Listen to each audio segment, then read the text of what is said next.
hate speech, narrative, extreme right terrorist, misinformation, disinformation. These are all words that are appearing a lot in the media these days, and they're really being used incorrectly, and it's getting quite frightening, the language that's being used trying to exclude people from conversations. Very recently, there was a Democratic congresswoman that's calling for what she's calling a truth commission. So what she's suggesting is a body of people within the government that basically censor and moderate speech and narrative to make sure it stays on path. Stays on what path? This is very scary. My name's Jeremy Scamp. My cast is called Conservative Watch Australia. I apologise that I'm missing some of my technology today. I've been having some issues with my technology, so I'm just going back to raw with no editing and see how I go. So what have we seen recently? We've seen right-wing platforms getting silenced. We're seeing conservatives, people that are either just, at-home conservatives or actively involved in politics conservatives, they're being censored and they're scared to speak out. And you shouldn't be scared to speak out on how you feel or how you wish to see your country go or what sort of language you would like to be used to describe something. Now, I'm from Australia, so the people that are watching this in Australia might say, well, what's it's got to do with Australia? And I've said in one of my previous casts is that Australian politics and Australian the conservative view versus the more left view, we do tend to eventually follow what happens in the States. So we need to get ahead of this before what's happened to the States now happens to us. Proof of this, recently after the riot, they're calling it, at the Capitol building in the US, there was a federal MP stated that she wanted conservative speech to be moderated.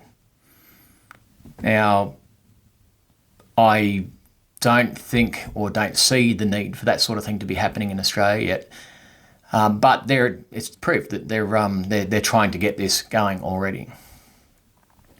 So I could go on and on about what has happened in Australia and what has happened in the States, but really what we need to do now is to use a speech very lightly. We need to have a call to arms. We need to start calling them out on all of their rubbish that they're coming out with.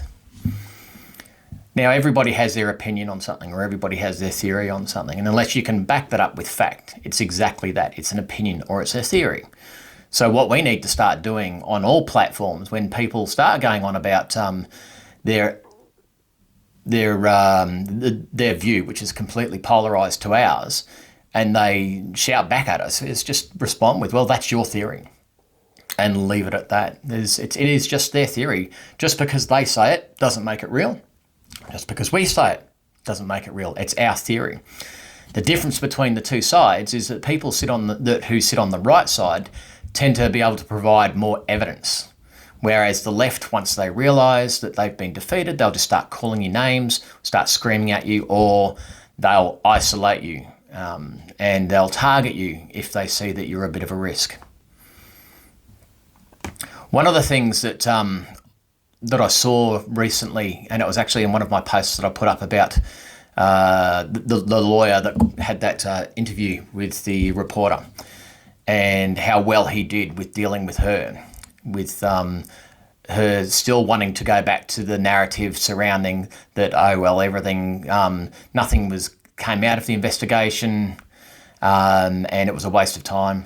Well, one thing that he did was when she asked a question and the question was wrong, don't answer the question.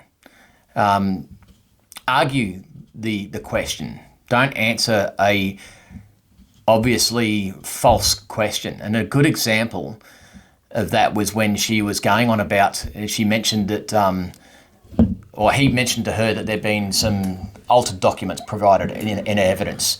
And her response was, oh, well, it was only a couple of small things, and his response was, "Oh, you're happy with that? You're happy that in a federal investigation being held in the Senate that there's evidence that's been doctored, that's been presented as evidence? You're happy with that?"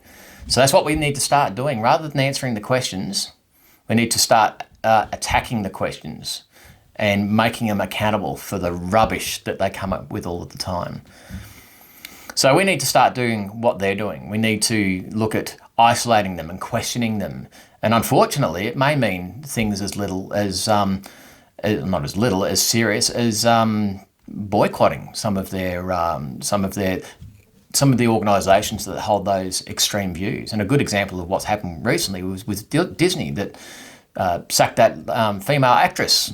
It was in Mandalorian, because she was believed to have made a anti-Semitic comment. That's how the left portrayed it. If you listen to or go in and see the actual tweets, the narrative of what she was saying was that she's an anti-Semitic. So she was saying, let's not end up like what happened with the Holocaust and all those sorts of things. Let's not be like that, which is the way that America's heading at the moment. Communism seems to be taking over. If you have a point of view that's not their point of view, then you're not allowed to have it. It will tell you what to say, and that's communism. So we do need to start fighting back. Anyway, so that's just a short one for today. As I said, I've had some technological issues. Thanks for the support I'm getting on YouTube. Those of you that are on Rumble, I'm not getting much of a response on there so far, and consider that it's our alternative conservative platform. I'm a little bit disappointed by that. So please follow, hit the like button, give me a few rumbles, and hopefully I can start getting a little bit more technology that's more reliable to spice things up a little bit. Great, thanks.